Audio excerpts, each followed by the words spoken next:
From New York, Late Night Show with Spike Siddiqui. Bismillahirrahmanirrahim. Allahumma salli ala Muhammadin wa ala ali Muhammad. Welcome to the show. My name is Faiq Izhar Hussain Siddiqui. صاحبوں 3 اہم خبروں کی نشاندہی کریں گے شروع میں صرف head lines, اور پھر ایک خبر ایسی ہے کہ اس پہ تفصیل سے بات کریں گے۔ اچھا صاحب، خبر یہ اہم ہے کہ صدر ٹرمپ نے 12 ممالک پر پابندی لگا دی ہے کہ ان کے شہری امریکہ میں داخل نہیں ہو سکتے، جس میں ایران اور افغانستان بھی شامل ہیں۔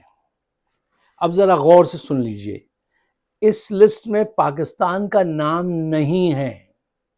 پاکستان کے شہریوں پہ کوئی پابندی نہیں ہے۔ اس بات پہ بھارت میں بہت چڑ ہے، بہت وہ چڑ رہے ہیں اور ناراض ہیں کہ صاحب آتنکوادی تو پاکستان سے آتے ہیں، اس کا نام کیوں مٹا دیا، ٹرمپ صاحب ڈر گئے۔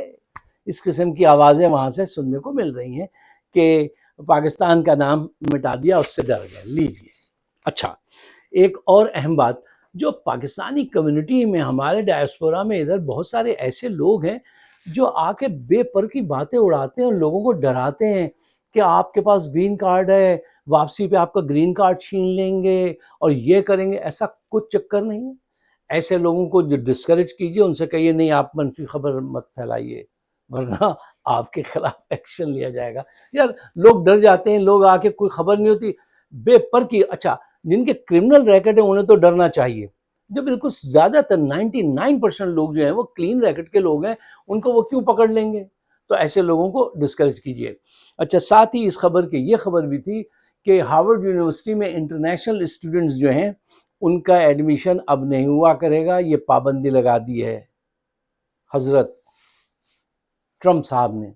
اب دیکھیے یہ کتنی ناجائز سی بات ہے، ایک جمہوری ملک میں ہو رہی ہے۔ خیر اس پہ انشاءاللہ فائٹ کریں گے اور حقیقت سامنے آئے گی۔ دوسری خبر یہ ہے کہ ایران نے امریکہ کی جو پیشکش آئی تھی یورینیم انرچ کرنے کے بارے میں، اس کو بالکل یکسر مسترد کر دیا ہے، اور اس نے کہا ہے نہیں ہم انرچ کریں گے۔ اگر ایران اس کی انرچمنٹ 90% تک کر لے تو یقیناً ایٹم بم بنا سکتا ہے۔ ایران پر پابندیاں اور بڑھائی جائیں گی، بلکہ اس کے ساتھ جنگ چھیڑنے کی بھی کوشش کی جائے گی۔ اچھا تیسری خبر کہ روس اور امریکہ کے درمیان میں ایک بہت بڑا حادثہ ہونے کو ہے۔ ڈونلڈ ٹرمپ نے روس کے صدر پوٹن صاحب سے 1 گھنٹے سے زیادہ بات کی، لیکن وہ ان کو قائل نہیں کر سکے، اور پوٹن صاحب کہتے رہے کہ نہیں میں جوابی حملہ کروں گا اور بڑا بھیانک حملہ ہوگا۔ اچھا اس کے بہت برے اثرات مرتب ہوں گے۔ دیکھو آج ہم سب کنیکٹڈ دنیا میں رہتے ہیں، گلوبل ولیج میں رہتے ہیں۔ اگر جنگ یوکرین میں ہوگی تو بھی نقصان آپ کو پاکستان میں، امریکہ میں محسوس ہوگا۔ انٹر کنیکٹڈ ہے پوری دنیا، ہماری اکانومی صرف ہمارے کمپیوٹر نہیں کنیکٹڈ ہے، ہر چیز کنیکشن میں ہے۔ تو دعا کیجئے کہ کہیں کوئی بڑا جھگڑا نہ ہو، نہ یوکرین میں نہ انڈیا پاکستان کے درمیان میں۔ اچھا صاحب، اور تیسری خبر یہ ہے کہ پاکستان کے ذل الہی فرما روا پاکستان حضرت عاصم ملک صاحب واشنگٹن یاترا پر آ رہے ہیں۔ تمام پاکستانیوں سے گزارش ہے کہ وہ بالکل خاموش رہیں، نظر سربسجود رہے، کوئی ہنگامہ مظاہرہ کرنے کی کوشش نہ کی جائے، ورنہ ان کے والدین کو یا رشتہ داروں کو پاکستان میں اغوا کیا جائے گا، لہٰذا ان کو آرام سے آنے دیجیے۔ یہ بڑی اہم خبر ہے، اور اس پہ ذرا تفصیل سے میں چاہتا ہوں آپ کے سامنے ہم کچھ پوائنٹس رکھیں۔ اچھا صاحب، راولپنڈی سے واشنگٹن کی یاترا کیوں؟ کیا عاصم منیر کی امریکہ آمد سے گنز، ڈالرز اور ڈپلومیسی کی ایک نئی راہیں کھلیں گی؟ غور کیجئے گا اس پہ۔ عاصم منیر خود آ رہے ہیں یا طلب کیا گیا ہے؟ یہ 2 بہت اہم فیکٹر ہیں۔ سوچئے، امریکہ جانتا ہے کہ عمران کے پاس عوام کی قوت اور عاصم منیر کے پاس گن کی قوت ہے. اس ملاقات کو بھارت کس نظر سے دیکھے گا اور پاور چیس کے اس گیم میں چائنا اپنی چال کیسے چلے گا؟ ان تمام امور کو پیش نظر رکھتے ہوئے ہم چند پوائنٹس آپ کے سامنے پیش کریں گے. اگر وہ آپ کی سمجھ میں آتے ہیں تو اس کو شیئر ضرور کیجیے گا اور ہمیں اپنی رائے سے بھی نوازیے گا. اچھا صاحب، اب ذرا گہرائی میں اتر کر جائزہ لیجئے کہ عاصم منیر صاحب کے اس دورہ امریکہ سے پاکستان کو کیا حاصل ہوگا. یہ دورہ 12، 13، 14 جون کو اس مہینے یہاں پہ ہوگا امریکہ میں، واشنگٹن ڈی سی میں، اور اسی دوران ان کی آمد پر بڑے پیمانے پہ پاکستانی امریکن جو ہے وہ مظاہروں کا بھی پروگرام بنا رہے ہیں. اچھا دیکھیے، وہ یہاں پہ اعلیٰ امریکی عہدیداروں سے ملاقات کریں گے. اب اس پہ فرق کیا ہے یہ دیکھیے، جو صاحب ملاقات کریں گے وہ پاکستان کے منتخب وزیر اعلیٰ نہیں، وزیر اعظم نہیں، وہ کوئی بڑے سفارتکار نہیں، کوئی بڑی شخصیت نہیں، ٹھیک ہے نا. وہ ایک فوجی وردی میں فوجی جرنیل ہیں جنہوں نے آئین اور جمہوریت کا گلا گھوٹ کے رکھا ہوا ہے پاکستان میں. ہیومن رائٹس کی اتنی وائلیشن ہے کہ ہسٹری میں اس کی مثال دی جائے گی. کیا ایسے کردار سے امریکہ کو بات چیت کرنی چاہیے؟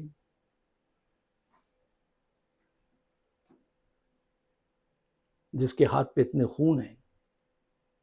اچھا اب آئیے دیکھیے، یہ ایک عجیب قسمت ہے پاکستان کی کہ 4 روزہ جنگ نے پوری دنیا میں پاکستان کو ایک ہیرو بنا ڈالا ہے. اور ہیرو بھی انہوں نے نہیں بنایا، وہ ایئر چیف کی طرف سے ہوگا، وہ بھی قدرت کی طرف سے ایسی باتیں ہوئی ہیں کہ اگر آپ ماننا چاہیں اور سوچنا چاہیں تو آپ کو پتہ چل جائے گا. اس میں اپنی مہارت سے زیادہ ہم ماہر لوگ ہیں، ایئر میں ہم بیسٹ ہیں، وی آر دا بیسٹ، آئی نو دس. لیکن جس انداز سے 80 جہاز ایک طرف سے آ رہے ہوں، 30 ایک طرف ہوں، اب وہ ان کو مار بھگائیں اور ان کو گرا دیں، ڈیفینس کرنے جا رہے ہیں اوفینس کرنا شروع کر دیں. یار ایسا کہاں ہوتا ہے کہ آپ کا ایک بھی نہ گرے، ان کے 5 اور 6 گر جائیں، اور رافیل جیسے طیارے کو آپ مار گرائیں. یہ سب رب کی مرضی ہے جس نے ہمیں اس وقت ہیرو بنا ڈالا ہے. اب اللہ سے دعا کیجئے کہ وہ ہماری ہیرو شپ کو برقرار رکھے اور ہمیں یہ توفیق دے. اچھا صاحب، یہ تو پاکستان کے نصیبی ہیں، یہ کہاں نصیب میرے کہ تو چل کے آتا. یہ دیکھیں کوئی جذبہ جنگ جو ہے وہ ہمارے کام آ گیا ہے. پاکستان نے یہ بات ثابت کر دی ہے کہ وہ چھوٹا ملک ضرور ہے لیکن وہ دنیا کے کسی بھی بڑے سے بڑے ملک کو جو ہے نا، وہ پنجابی میں ایک ایکسپریشن ہے ہمارے، وقت پا سکتا ہے، مشکل میں ڈال سکتا ہے. ایک امریکن جنرل نے ایک دفعہ، جرنیل پاکستان آئے، انہوں نے جب پاکستان کی فوج سے سلامی لی اس کے بعد انہوں نے کہا کہ دنیا میں فوج اگر پاکستان کی ہو اور اسلحہ امریکہ کا ہو، ہم پوری دنیا فتح کر سکتے ہیں. اور یہ صحیح ہے، یہ بات میں آپ کو بتاؤں، ان کی یہ آبزرویشن غلط نہیں تھی. اچھا دیکھیے، اب آئیے ذرا اور کچھ حقائق دیکھیے. چین نے پاکستان کے ساتھ مل کر علاقے میں اپنی بالادستی قائم کر لی ہے، ٹھیک. اچھا بھارت کا بھی ٹیسٹ ہو گیا کہ وہ نہ تو جنگ لڑنے کی حکمت عملی اچھی بنا سکتے ہیں، نہ ہی جنگ لڑنے کا حوصلہ ہے. کوئی اسٹریٹجی، کوئی بیانیہ ان کی طرف سے کامیاب نہیں ہے. اور ان کو جو ذمہ داری امریکہ دینا چاہتا تھا اور امریکن جو سوچ و بچار والے طبقے جن خدشات کا اظہار کیا کرتے تھے کہ اگر ہم ان پہ ڈیپینڈ کر لیں، پاکستان کو چھوڑ دیں تو یہ نہیں کر پائیں گے، ان میں یہ ایبیلٹیز نہیں ہیں. کچھ دوسری بڑی اچھی ایبیلٹیز ہیں لیکن یہ ایبیلٹی نہیں ہے ان میں.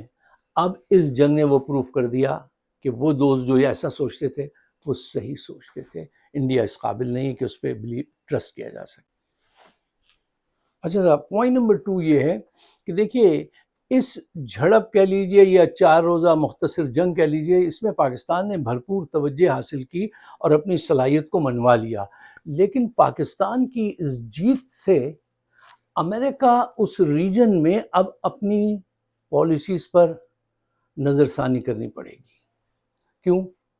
سیز فائر کے بعد بھارت بہت ناراض ہے، اس کو چین نہیں آ رہا، اس کو کیسے منایا جائے، کیسے ٹھنڈا کیا جائے، اور کیا وہ کسی بھی وقت جو ہے پاکستان پہ حملہ کر سکتا ہے۔ اگر یہ ہوا تو کیا ہوگا، پاکستان ریسپانس کرے گا یا نہیں، یہ ساری بات طے ہوگی عاصم منیر صاحب کے ساتھ یہاں۔ پوائنٹ نمبر 3، دیکھیے پاکستان کو مکمل طور پر چائنا کی باہوں میں جانے سے کیسے روکا جائے۔ اس سلسلے میں یقیناً پاکستان کی طرف سے امریکی ٹریڈ بڑھانے کی بات کی جائے گی، اور کچھ نئے پیکج دیے جا سکتے ہیں۔ ایڈز جو ہیں ان کو سامنے نئے ایڈز کے پیکج دیں گے، کچھ ٹریڈ دیں گے، اور کوشش یہ کریں گے کہ پاکستان مکمل طور سے چائنا کے سپرد نہ ہو جائے۔ کیوں؟ یہ اگر ہوا تو اس سے بہت بڑا نقصان ہوگا، اور چائنا اب اس ٹیسٹ کے بعد تیار ہے کہ وہ پاکستان کی ہر طرح سے مدد کرے گا۔ تو بھائی پاکستان کو جو ہے بڑا بیلنس کر کے چلنا چاہیے اور اپنے فیوچر کو پیش نظر رکھنا چاہیے۔ اچھا پوائنٹ نمبر 3، پوائنٹ نمبر 3 نہیں، پوائنٹ نمبر 4۔ اچھا دیکھیے عاصم منیر سے پاکستان کی اندرونی سیاسی صورتحال پہ یقیناً بات ہوگی، اور اس وقت سب سے مشکل بات پاکستان کے اندرونی مسائل کو حل کرنا، انسانی حقوق کی پامالی پر آواز اٹھانا، اور عاصم منیر کرپٹ لوگوں کے ساتھ جو حکومت کر رہے ہیں اور جمہوریت کا انہوں نے جو شیپ بگاڑ کے رکھ دیا ہے، وہ یقیناً گفتگو کا حصہ بنے گا۔ دیکھیے امریکہ یہ بات جانتا ہے، اور امریکہ کے سمجھانے والوں نے بھی بات سمجھائی ہے، وہ خود جانتے ہیں یہ بات، وہ برسوں سے ڈیل کرتے آئے ہیں پاکستان سے، کہ آج پاکستان میں ملٹری قیادت جو ہے وہ مکمل طور پر بدنام ہو چکی ہے، اور عوام مکمل طور پر سیاسی شعور حاصل کر چکے ہیں۔ اب وہ زمانہ نہیں رہا کہ آپ کسی ایک ڈکٹیٹر کو سپورٹ کریں 10 سال تک کے لیے، اور عوام بھی اس کے نشے میں رہے 10 سال تک، اس کو اجازت دے۔ اب عوام 1 سال بھی دینے کو تیار نہیں۔ اچھا یہ امریکن پالیسی میں کافی عرصہ پہلے یہ طے ہو گیا تھا کہ بھئی کسی بھی ملک کی جو مقبول قیادت ہوگی ہم اس کے خلاف نہیں جائیں گے، کیونکہ اس سے بدنامی ملتی ہے نا بھائی، جمہوریت کو بھی نقصان ہوتا ہے، بدنامی ملتی ہے۔ تو اس صورتحال میں میں یہ سمجھتا ہوں امریکہ کی کوشش یہ ہوگی اور ہونی چاہیے کہ عاصم منیر اور عمران خان مل کر کام کریں، اور میں سمجھتا ہوں یہ پاکستان کے حق میں بھی ہے۔ اگر آپ وسیع تر مفاد میں دیکھیں تو یہ پاکستان کے حق میں ان دونوں حضرات کو میں چیلنج کرتا ہوں کہ تم مل کر ایسی کیمسٹری بناؤ کہ پاکستان کو ان حالات میں سے آگے لے جاؤ۔ تمہیں بہت سارا ٹریڈ ملنے کو ہے، تمہیں کرپٹو کرنسی جب آئے گی تو $400 بلین کی وہ جو بلیک منی ہے وہ مارکیٹ میں آئے گی، پوری دنیا میں تمہارا امیج جو ہے وہ اللہ تعالیٰ نے ایسا ہیروئک امیج اس وقت بنا دیا ہے، اس کو لے کے آگے بڑھو۔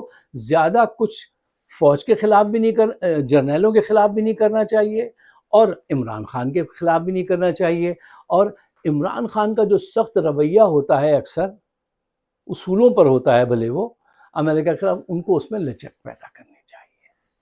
دیکھیے بغیر لچک کے تو کوئی بھی چیز ہوتی ہے وہ ٹوٹ جاتی ہے نا۔ تو میں تو یہ سمجھتا ہوں ذاتی طور پہ کہ امریکہ بھی اس بات کی کوشش کرے گا، اور یہ ہماری دونوں قیادت کا، سویلین بھی اور فوج کی، سیاسی شعور اور وطن سے محبت کا امتحان ہوگا، تقاضا ہوگا کہ وہ مل کر ان حالات میں آگے چلیں۔ عمران فری الیکشن ہو، فیئر الیکشن ہو، عمران آئے اور کسی جنرل معاف کریں، سب کو ایک دفعہ معاف کریں اور آگے بڑھیں۔ پاکستان کو بہت بڑا دروازہ کھل سکتا ہے، کھل گیا ہے۔ اب آپ اس سے کتنے ایڈوانٹیج اٹھاتے ہیں، اپنی قوم کے لیے کہاں اس کو لے جاتے ہیں ترقی کی راہوں پہ، یہ آپ پہ ڈیپینڈ کرتا ہے۔ اس وقت ذوالفقار علی بھٹو یاد آتے ہیں، وہ ایک ایسا شروڈ تیز آدمی تھا کہ وہ موقع سے فائدہ اٹھانا جانتا تھا، اور سیاست میں جو موقع سے فائدہ نہ اٹھانا جانتا ہو، جو اپنی اسٹریٹجی نہ بنائے، اپنا بیانیہ نہ بنائے، اور جو قدرت نے بنا دیے حالات ان سے فائدہ نہ اٹھائے، تو پھر بدنصیبی رہتی ہے وہ قوم ساری زندگی. آج پاکستان اس 4 روزہ جنگ میں کہاں پہنچ گیا ہے؟ عرب ممالک ان کا بھی رویہ بدل گیا ہے، یورپین ان کا رویہ بھی بدلا ہوا ہے. اب ہر طرف سے آپ کو قرض بھی مل سکتا ہے، ایڈ بھی مل سکتی ہے، لیکن اگر آپ کے گھر میں ٹرموائل رہا اور یہ ہنگامے ہوتے رہے تو کوئی انویسٹر نہیں جائے گا اور لوگ آپ سے مایوس ہو جائیں گے. تو میں تو دونوں کو یہی مشورہ دوں گا کہ بھائی کسی بھی صورت ان کو مل کر کام کرنا چاہیے. کیوں؟ اس میں پاکستان کی بہتری ہے. یار اپنے اپنے نفس کو تھوڑا سا کنٹرول کرو، تھوڑا سا ڈانٹو اس کو کہو نہیں زیادہ مت پھنکارو، زیادہ نقصان مت. پاکستان کا فائدہ دیکھ لو، اب آخری وقت ہے آپ کا بھی ان کا بھی. اس ایج کے بیبی بومرز کے ہم جتنے لوگ ہیں ہم سب تو آخری اوورز کھیل رہے ہیں نا، تو یار وہ آخری اوورز پاکستان کے لیے کھیل جاؤ، بہتری کے لیے کھیل جاؤ. اگر آپ میرے خیالات سے اتفاق کرتے ہیں تو برائے مہربانی اس کو شیئر ضرور کیجیے گا، کیونکہ ہمارے چاروں طرف سے وہ ہماری ریچ اتنی کم کر دیتے ہیں کہ بعض اوقات دکھ ہوتا ہے کہ یار کام کی بات نہیں کرنے دیتے، لیکن اس کے باوجود لوگ ماشاءاللہ دیکھتے ہیں پروگرام، اس کو آگے بڑھاتے ہیں. آپ بھی اگر میری بات آپ کی سمجھ میں آتی ہے، آپ اس سے مطمئن ہوتے ہیں، تو ہمارے چینل کو بھی سبسکرائب کیجیے اور اس کو شیئر بھی کیجیے گا. آپ سب کا بہت بہت شکریہ.